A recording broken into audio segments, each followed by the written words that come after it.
Hello and welcome to this session titled From a Side Project to a Funded Organization, My Story and What I've Learned with Sofia Balderson. I'm Max and I'll be the MC for this session. Following Sophia's presentation, we'll move on to a live Q&A where Sophia will respond to your questions. You can submit questions through Swapcard live discussion feature. Then, after 50 minutes, we'll bring the session to an end. But first, I'd like to introduce our speaker for the session. Sophia is the co-founder of Hive, one of the largest and most engaged online communities for farmed animal wealth advocates worldwide. Before she started Hive, Sophia worked in various animal advocacy charities for over 6 years. Sophia lives in the UK and is originally from Belarus. In this talk, Sophia will focus on telling the story of how she grew Hive from a side project to a funded organization and what she's learned. Without further ado, please welcome Sophia. Hi everyone, thank you so much for coming to my talk. Super excited. Thank you so much, Max, for the intro. If you haven't heard about Hive, we connect farmed animal advocates to increase their impact. And we are best known for two of our programs, Hive Slack, which is an active space with over 3,000 animal advocates, and our bi-weekly newsletter, Hive Highlights, which has nearly 3,000 subscribers. And it brings together the latest news, research, and impact opportunities in the movement. We also do other regular things community builders do, such as events, making connections, and sharing resources. Before I get started with this talk, I would like to make a couple of disclaimers. First of all, this is based on my experience building a meta charity in animal advocacy. So if you're building a charity or a project in another cause area, you may have a different experience. My way of doing it may not be the right way. I'm just sharing what worked for me. And my advice may or may not apply to you depending on your circumstances. This advice is also not comprehensive. So please evaluate my advice critically. Building a project is really hard, so I'm not advising that everyone does it. And finally, I'll share the links to the slides after my talk. Here is a quick overview of what I'm going to talk about today. First of all, I'm going to talk about identifying a problem that you can solve, testing your hypothesis, getting funding and dealing with rejections, finding a team, measuring your impact, and finally deciding whether to commit. The first, and I guess most important component is identifying the right problem to solve. For me, it was realizing that there is no central place for farmed animal advocacy information. Here are some screenshots of the pictures that I used to send to my friends with all kinds of opportunities in animal advocacy. And after doing that for a while, I realized I was spending way too much time. So I thought, I'm just going to start a free newsletter and send it monthly, put together all the best opportunities to make an impact on farmed animals. And in the first few days of me starting it, a few hundred people signed up. So I knew that I was solving a real problem. And this is when Hive's first program was born, which is now called Hive Highlights newsletter. Here are some tips for identifying a problem. Do some research about which problem to solve, but also remember to do small experiments to confirm your hypothesis. Because no matter how much research you've done, you need to see how the real world will respond to your solution. Also, narrow down your problem. You don't have to solve all the world's problem with your project, and make sure that you don't have scope creep as you're doing it. So I started with just one newsletter that probably took me up to one working day to put together. Also, get input from other people, but keep their experience and background in mind. When I first came up with an idea of Hive Highlights newsletter or Hive in general, the people who were into meta animal advocacy really cheered me on because they could see the value, but the majority of the rest of the people didn't really get the idea. So I tried to put more weight onto the people who had more experience with solving a similar problem. Here is a handy Venn diagram that I've put together for you to help you identify whether you're solving the right problem for you. So first of all, we're at an EA conference, so an impactful opportunity is the first thing you need. Then making sure that you have a unique fit for this problem. Ask yourself, are you the right person to solve it? Why and why not? And then finally, if you don't do it, will someone else do it? This is something that really helped me realize that if the Hive was the right project for me.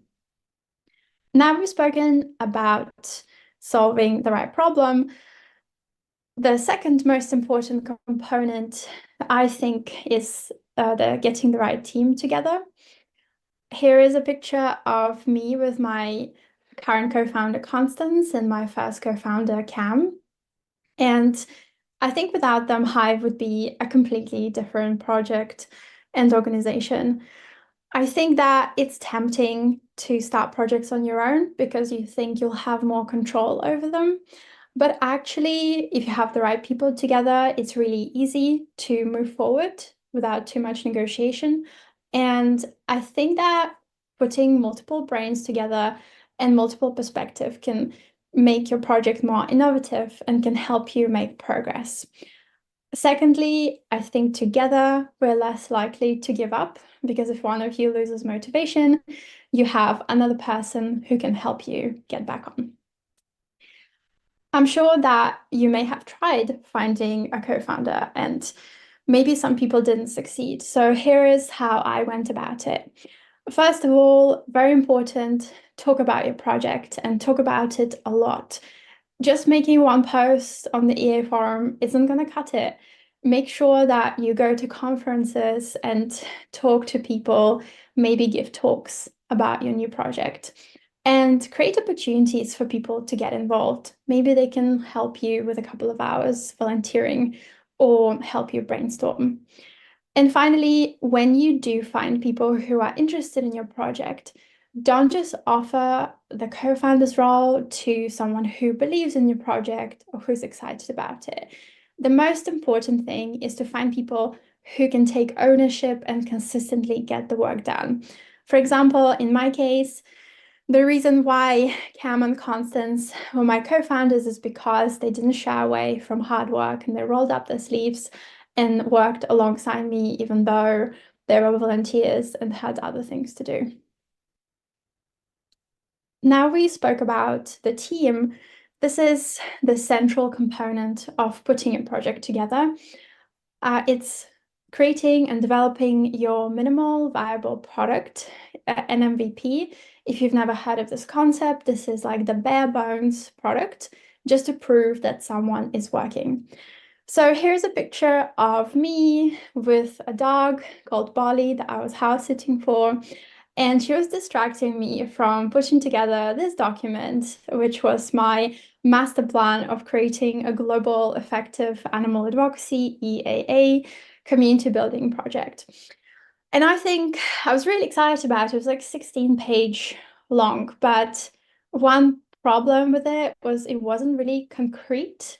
And when I put it together, apart from launching the newsletter, I haven't really proven to anyone that I can make an impact with this. So unfortunately, I didn't get the funding for this project, but I got together with my first co-founder, Cam. Here's a picture of us together. And together we came up with an idea of our core program, the Hive Slack. And this was a space, if you've never heard of Slack, it's a online communication program. And we invited all the farmed animal advocates together. And you can see that when we did it at the beginning of 2023, a couple of hundred people joined almost immediately. And we have seen consistent and sustainable growth for now almost 2 years. And this is how we made our MVP. That is now our most successful program that gives us most of our impact. Here are some tips on how to create your own MVP. My first bit of advice for projects like mine, especially when you struggle to get funding in the beginning, is you don't need to start a charity to trial a concept. You can start small and not overcomplicate it. You don't have to solve the whole problem with an MVP. Just like I created a whole master plan, a 16-page master plan. I didn't need to do that. I could just start with one project and see how that goes. When you put such a project together, you need to cope with uncertainty because at the beginning, you're going to have to work and trial things without really knowing results. So that's quite important. When Cam and I started the Hive Slack, we had no idea how it will work out. And from week to week, we just had to iterate and see what impact we could achieve. My perhaps most important piece of advice with MVPs is reducing complexity if it gets out of control and refocusing. When Cam Constance and I worked together, we got so excited about community building that we launched multiple projects at the same time within the Hive Slack. But unfortunately, because we were all volunteers, we didn't really have enough time to do them well. So if you also getting the scope creep, don't be afraid to refocus. Because we are trying to be effective in our work, it's important to measure our impact. And to be completely honest with you, when I started Hive, I had no idea how we're going to measure our impact or what impact community building projects could even achieve. However, we later started to rely on lead and lag indicators. So lead indicators is something that you see first. It's from the word leading. And as you've seen this chart already, this is the chart of the Slack, Hive Slack growth. And even though it's not very meaningful, but this is a leading indicator that's showing us that some activity is happening.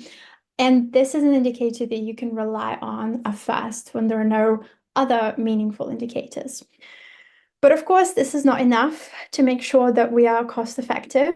So we have later learned about lag indicators. So they came about a year after Hive. I first came up with an idea of Hive, and they're called lag indicators because they're lagging and they're coming after the lead indicators usually. So the lag indicators that Hive managed to achieve job opportunities, for example, Wasim here from Ethical Seafood Research found whole 7 employees that he said he wouldn't have found otherwise. Maritz here from Animal Advocacy Africa found a volunteer, and we have many other stories like this. And movement leaders such as Andreas, Jane, and Sharon shared qualitative feedback of how the Hive Highlights newsletter and the Hive Slack is helping them to be more effective in the animal advocacy. We have many more such testimonials, but the outcomes that we rely mostly on, which we now call high impact outcomes, we now have counted over 80 of them. Some of you may have come to this talk because you want to learn how Hive got its seed funding and the following funding. And I'm going to be very transparent here. In the first year after coming up with an idea of Hive, we got only $250 to support the newsletter. And I'm so grateful to those early subscribers to the newsletter and people who donated because it really helped to keep my motivation going. But unfortunately, it didn't pay my bills. So one of the tips that I give to projects that are similar to mine is that unless you are an AIM-like incubated project, or you have more than 10 years in the movement, or you have rich friends who could seed fund you, especially for animal-related projects, I think it's worth being careful and reducing your risk and do it on the side because seed funding can be really tough, especially in the first year. So that's what I did. I kept my day job, which was great, and I just did Hive on the side in my spare time. 2 other tips is relying on volunteers. There are so many people who would love to have the experience of working with you. And interestingly, I was a volunteer for a whole year before I started getting paid for my work at Hive. And pretty much everyone who's worked with Hive so far used to be a volunteer at the beginning. One last tip here is asking for pro bono services and tools could be a really good idea to still keep moving while not having enough funds. So I reached out to Slack, which is a paid tool, and I said, hey, can we just have a discount, have it for free because we literally have no money? And you'll be surprised how ready people sometimes to give it to you, especially if they're excited about your work. So fortunately, there was a light at the end of the tunnel for Hive. And 1 year later, I met a very special community member, Constance Lee. She was earning to give at that point and felt like she was a bit cut off from the movement. So Hive Slack allowed her to reconnect, especially with the projects that she could donate to, and to start her own project. For example, she started AI for Animals project, which is now an independent project that spun out of Hive. Definitely check it out. But because Constance saw the value of Hive firsthand, she actually offered us seed funding very generously. And this is how I was able to leave my job and focus on Hive full time. She offered us about 30K plus backstop funding for a year. If you don't know about backstop funding, it's when a funder promises to fund you if you don't manage to fundraise from other sources. And later, Constance became a lot more involved and became my co-founder. Together with Constance, we worked super hard to grow Hive and to secure other funding to run the organization. And we're just so super grateful and feeling very lucky to have had the support of such amazing funders and the community members like you. So thank you so much for supporting us. And I'm showing you this slide to show you that sometimes you can see that other charities are very successful, but it's not always obvious how they got to this point.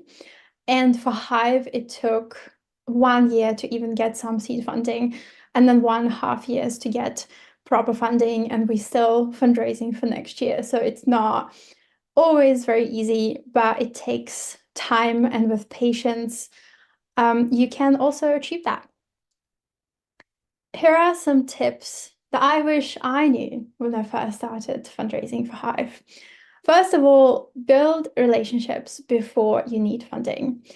Don't make your first conversation about money unless the funder is up for it. And make sure that you build that relationships, whether with foundations or with high net worth individuals or people who are earning to give. Because at the end of the day, they're people and they want to trust you, they want to build trust with you. One of the tips of advice that I heard is that a funder or a person needs to see your face at least 12 times, either in person or individually, to feel comfortable to give you money. Secondly, show your work. And again, don't just post about your project on the A forum once. Make sure that people who may potentially fund you have a way of following your work. Whether you're giving talks or keeping a newsletter or sending updates individually, make sure that people can have an experience of your work before you make that ask. Telling stories can really help people connect to you. As effective altruists, sometimes we can be tempted to just throw numbers at people to prove how cost effective we are. But because everyone's human, they love to hear real stories. Tell the story of how you helped one individual. I have seen the funder's eyes light up when I tell a good story of how we helped just one community member. And also, remember to continue building the relationship after you get the funding, because it's so much easier to get repeat funding than secure a new funder. A really big component of funding is dealing with rejections, because unfortunately, no matter how good you are, no matter how good your project is, rejections are inevitable. But they don't necessarily mean that you should give up right away. Eventually, it may mean that you should give up. And I think that will depend a lot on what information you will get from these rejections. I think I may have over-updated on rejections with Hive, while what I really should have done, just remembering that rejections are not personal. So giving yourself a day or two to process it, because it's not easy, it can stink sometimes. And then once you're ready to leave your ego at the door, intellectually engage with the information. Why were you rejected? Maybe it wasn't the right funder, or maybe you can improve your pitch. So just keep treating that as an information point and keep improving. And maybe comfortably, it gets easier to accept rejection with time. 2 years ago, rejections would kill me, but now I get rejected probably more than I used to, but because I'm used to it, I don't really mind and just move on to the next opportunity. The final point is to decide when to commit.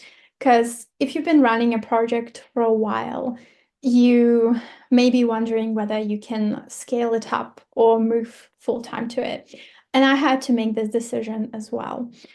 So some of my recommendations is considering your impact indicators. Have you seen any lead or lag indicators in your project? Maybe you only saw lead indicators, and making a projection on when you expect to see your first lag indicator based on the current data can be very useful. Creating early stopping points and impact thresholds could potentially help you deal with uncertainty and help you make realistic commitments. For example, when I first received the seed funding offer and went full-time at Hive, we decided we're going to work for 8 months, do a community survey, and if we receive this many impact indicators, we will continue to work. And if not, we won't, we will stop. And that really helped us to relax and not worry about impact too much and just work hard on actually making sure that impact happens. Considering your counterfactual impact and your alternatives could be very useful when deciding whether this project is the right one for you. For me, it was really a question of whether someone else would do a project like Hive. And it just seemed like the timing was right. I had the funding.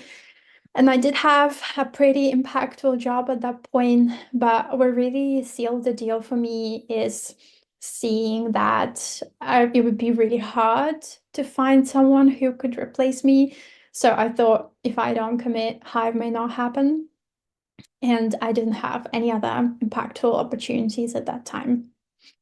Checking that you can financially support yourself in the project could be quite important before you commit. So for me, and I'm sure for many of you who are watching, you need to pay your bills and you can't just not work and not receive any income for a while. And as I mentioned already, seed funding can be really tough. So don't expect funding to just turn up in 3 months. Really plan and see if you can support yourself on the money you've already received, or maybe on the savings that you have, and especially if you decide to hire people, because that's very important.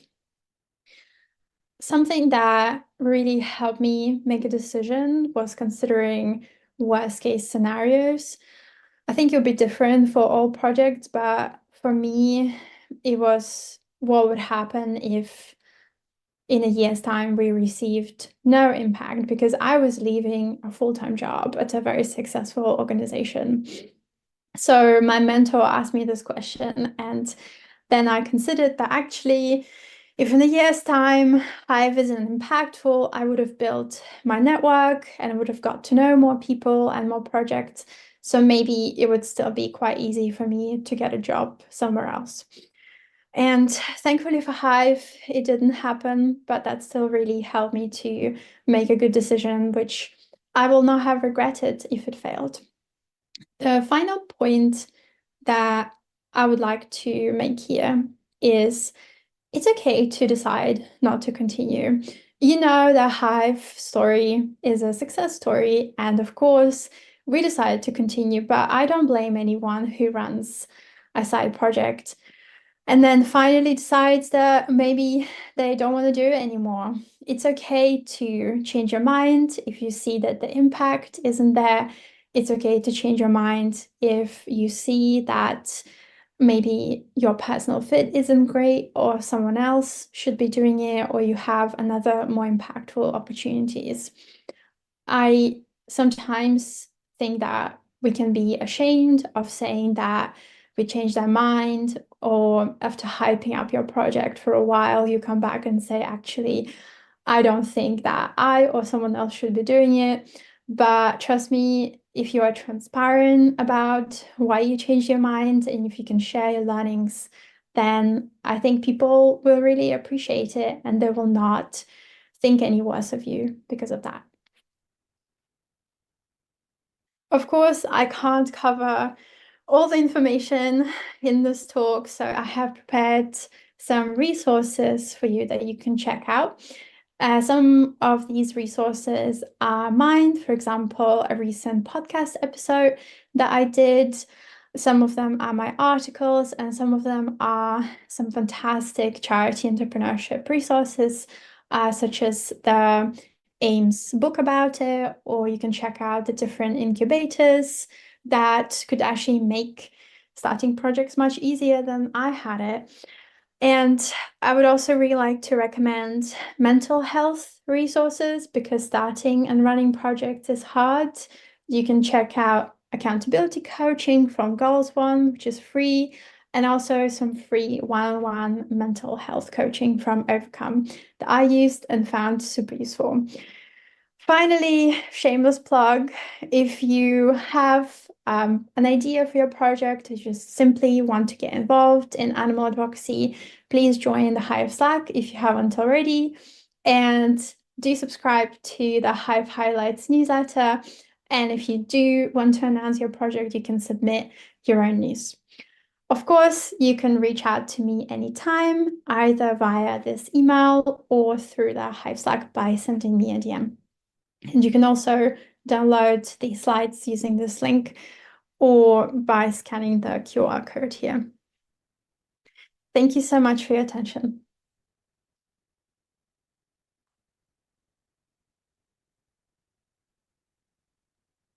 Oh, sorry.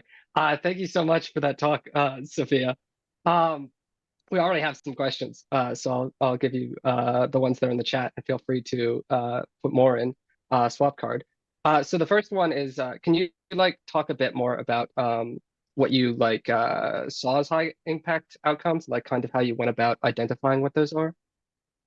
Yeah, sure. So I think, especially with side projects, you may not know what your impact indicators are. So my top advice for this is to just be very attentive of how people react to your project. Maybe they start with saying some good things about it. So what first came with Hive is people just started coming up to me at conferences or sending me a DM saying, "Oh my gosh, this is so useful. Thank you so much for starting it." And like in itself, it doesn't actually mean anything. And then I would start asking them questions about, okay, so what have you found useful? And having those mini user interviews, I guess this is mostly true for meta projects rather than direct work. But then some people, when I would talk to them, especially one-to-one, they would say, "Oh my gosh, I found a paid opportunity on Slack." And it was the first the quickest time I've ever found paid work in my life. I was like, wow, this is really cool. And this is when we started tracking that impact. So first it was just in a spreadsheet, and now we have a whole complicated system in Airtable where we track all such impact. But I think it's all about being attentive and it's all about trying to classify the impact as it comes along. So we realize that for us, the four most important things that how people benefit from Hive, concrete impacts, is jobs, volunteering opportunities, funding, and new projects started. Cool. Yeah, that all makes sense. Kind of like as a follow-up. Um, one of the questions is like, can you explain scope creep a bit more and like, I guess how you went about like navigating this, especially as you like ended up growing Hive? Yeah, sure. We definitely made a mistake at the beginning because, as I said, Cam Constance and I got so excited about community building that we would have those brainstorming sessions and then come up with like 10 more new things we could do. And then thankfully, actually, two of our advisors looked at our strategic plan. They were like, this is too much. Like, you're not focusing. So I think that sometimes as a founder, you can't really see that yourself. So make sure that you talk to others about your plans and people with a lot more experience than you, like those people had 10 years plus of experience, told us like, okay, you need to cut out 90% and then just focus on this one thing that you do really well. And to be honest, it can be quite painful because you think, oh my gosh, but I thought we could do all of this. And I think that you absolutely can, but maybe in like 5 to 10 years' time. Because when you're a small team, when you don't have enough funding, it's very important to focus on things so much that you start thinking maybe we're not doing enough, but that's actually a good thing because that's the only way you can prove that you can actually do good work. Yeah. And I guess like as a follow-up, so someone asked is how many hours were you like putting in when you were volunteering? And I guess maybe like how did you think about splitting up your time or like how much time to dedicate when you were like founding Hive? Yeah, that's a good one. When I did the newsletter, I think it took me like 2 days to come up with an idea and then an additional day a month to put together an edition. Then it would take me maybe a couple of hours a month to promote it. And when we started the Slack space with Cam, at first it was a couple of hours a week. And then as the space grew really fast, it started getting out of control a little bit because we needed to do more moderation and we needed to create more rules. And very soon it grew to 5 hours to 10 hours. And then I think just before I left my job, it was like 20 hours. So it was working really long hours, most weekends, most evenings. I wouldn't recommend it. I don't think it's very healthy, but I could do it because I had the support of my partner and I also had Cam and Constance who could take stuff on. So ideally, you need to really watch how much time you're spending. And if you're spending too much time, try and refocus, maybe find another volunteer or maybe reduce the complexity of your project. Yeah, that makes sense. Someone else asks, and I think it's a good follow-up, is like, if you're looking for volunteers or co-founders for a project, what's the best way to like go about finding those? I guess maybe besides just joining Hive Slack. Yeah, I think making sure that you are networking really well because the way you find collaborators is by meeting people, ideally face to face at conferences or retreats. But I think the main thing is to make sure that everyone's aware of what you're doing, but also to meet people and gauge their interests. So for me, the way it happened with Cam was that Cam and I already knew each other, but and Cam told me, oh, like, I'm so excited about your project, but he never came to me and said, oh, yeah, let's start something together. But we actually met at a retreat and we started brainstorming together, and this is how we came up with the Slack space. And my recommendation, in addition to doing networking, making sure that you show your work more. And this could be one tip and one technique is to work publicly. So as you create your project, maybe once a week or once every couple of days, post about your progress, maybe on LinkedIn. LinkedIn's really good for that. And then eventually more people will be aware and potentially could get in touch with you. Yeah, yeah, that's good advice, I think. Okay, here's one question is, what jobs do you think would help this, or I guess any individual get skills slash legitimacy for founding an organization? That's a really good question. I would say that my previous jobs definitely helped. So I had like a senior management position at Animal Advocacy Careers. It was a pretty small charity, but because it was a meta charity, it really helped me understand how meta charities measure their impact and how to run meta charities. So I do think that that contributed to Hive a lot. So maybe the first piece of advice here is to make sure that you maybe try and get a volunteering position in a similar charity you want to start, or find a job if you're struggling to find a job. Volunteering could be good. But I also wouldn't really get hung up on that. I think too many people think, and I understand that they don't have the confidence, and I didn't have as much confidence, but I think it's all about just doing it. And as long as you're thoughtful and you considered your potential positive and negative impact, you can just start doing things and get feedback along the way. I guess this advice may apply to small project and rather than something bigger, but I would say that it still took me a long time to build my reputation in the first year of Hive. So my previous jobs didn't necessarily speed track Hive into success. I'm not sure if I gave enough information. Feel free to ask follow-up questions.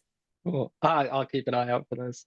Um, yeah, okay. So someone asks, what does it take for you to keep Slack live and impactful, like the Hive Slack? And I guess, yeah, you mentioned a bit about like having issues moderating right when you started. Like, how did you kind of go about solving those? Oh my gosh, I'm so glad you asked it. I think it takes a lot, and it takes a lot more than people think.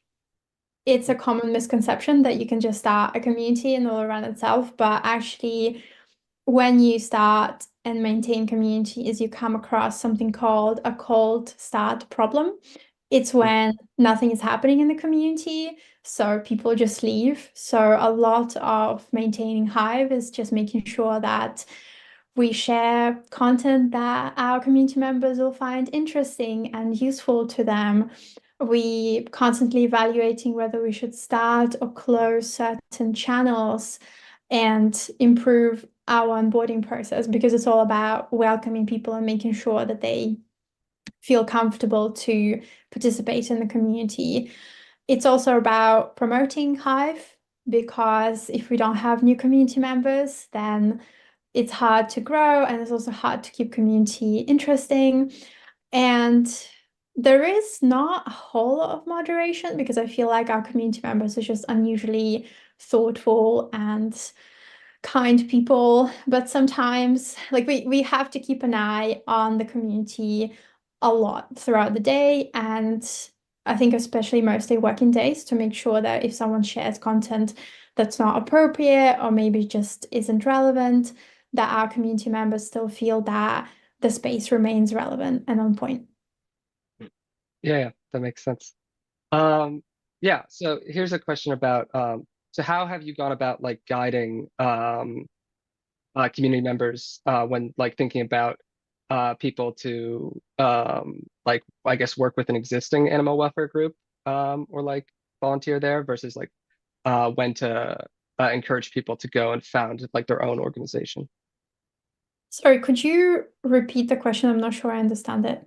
Yeah, I think it's about like how do you think about like working or like I guess encouraging your members to like work with an established organization versus like encouraging them to found their own organization or like a new project. Got it. Thank Yeah. you. I think I definitely wouldn't encourage people to start their own project unless they feel they are a good fit for it. I haven't delved too much into it, but starting and running charities is an incredibly big commitment, and it's really hard in terms of how much you have to learn, and you have to wear many hats, and I do things that I've never done before, pretty much on an everyday basis. You're suddenly responsible for a lot, especially when you start hiring people, and funding can be a real problem, especially in the animal space. So to be honest, I found my job harder than I thought it would be. I still really like it and I still think that it's a really good fit for me. But I wouldn't recommend, I would say, an average person to do it. I would say that if you are on the fence, don't do it unless you feel you're ready because there is a chance you may have to close down your project. It's heartbreaking and there is a chance you're going to find it as challenging as I have. I think most founders do. So I would recommend that if you're not sure, try and get a paid job or a volunteering opportunity in another organization, especially if you're new in the movement, especially if you're new in your career, and see what you can learn. Because honestly, I'm using the knowledge that I learned before in my career in multiple jobs I had before, even non-EA jobs every day, and it helps me so much. Mm, cool. Yeah, kind of in a different area, this person's asking about, like, have you encountered a tension between like the areas you want to invest in, like the projects you want to invest in, and what like donors or grant makers are interested in funding? And like, if so, have you gone about kind of navigating that? Wow, spicy question. I think we've actually been very lucky with our funders. I would say most funders, especially the biggest funders that we have, such as Open Phil and EA Fund and Navigation Fund, they are very happy with the work they're doing. And they also always tell us that we have to focus and keep maintaining our focus on like quality over quantity. So I really love that. I think funders, when we got rejections, they very rarely came back to us and said, if only you did this, we would have funded you. I think they just mostly we encounter that we don't the funders don't think that this work is priority or they're not as excited about it, or maybe especially at the beginning, the funders didn't really see the point of having a global online community, which has resolved over time a lot more. So, but now we've proven the concept. So but the advice I got from Cam, my first co-founder, is to never do what the funder tells you to do if you yourself don't think that this should be done. And this is the advice that we've tried to follow as much as possible. And I think this served us pretty well. So I'm not sure if I gave you the exact information you wanted to hear, but I think it's because it's just never happened to us. Yeah, I mean, that makes sense. Cool. Yeah, so do you have like advice on or like things you've learned through doing Hive about like connecting a community that would benefit from like integration and coordination? So this person's like asking also is like Slack the most successful platform for doing this, or like there are other things that yeah, are like especially good. Yeah. Yeah, I think it really depends on what you're trying to achieve. One piece of advice that's like very general that I would give is be very careful about making assumptions whether people would actually use the platform or the format that you're setting up. And you need to differentiate between a need and a want. So someone can say, oh my gosh, we need a journal for animal advocacy. But what they really need is high quality conversations and high quality resources.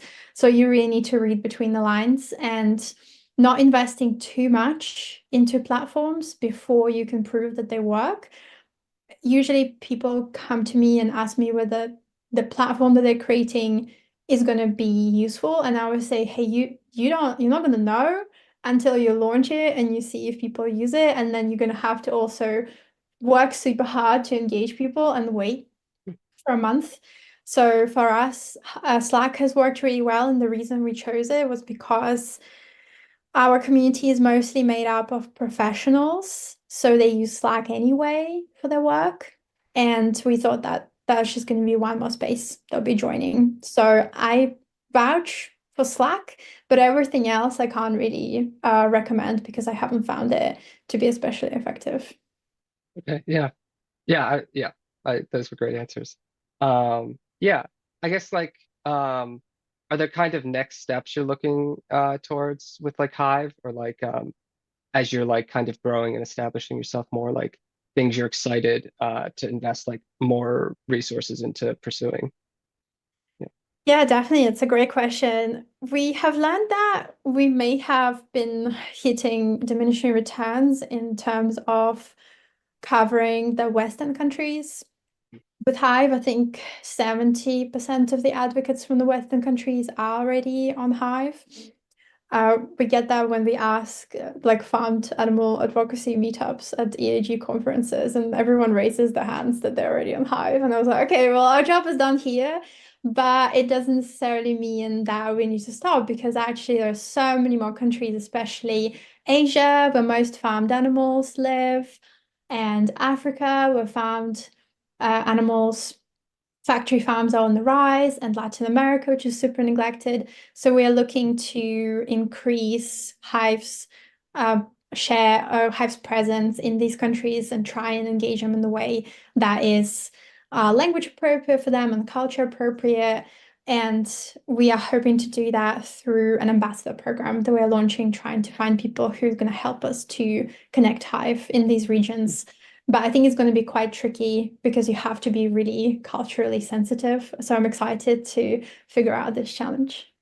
Yeah, that's awesome. Um, cool. I think we have time for like one more question. So someone asks, do you handle your operations internally or outsourced? And I guess like maybe just kind of generally, have you gone about like handling operations work for like a 1 to 3 person team? Yeah. Yeah, sure. So we're super lucky to have about 3.5 full-time equivalent in the team, and we're hoping to grow a little bit next year. And before we used to handle operations ourselves, but we had a fiscal sponsor who did like a traditional operations work for us. But we have hired an operations contractor who does very limited hours for us. They're called Good Structures, and they handle most things like bookkeeping and finance, but I'm still involved in just some basic coordination. And I think so far that's all we need. But if we grow, we may have to maybe hire someone else, but maybe not for quite a while. Cool. Yeah. Thank you so much for your talk and all your thoughtful answers. I want to remind people that immediately following this, Sophia will have office hours. So if you still have questions, feel free to hop by there and ask them. Yeah, thank you. Thank you so much.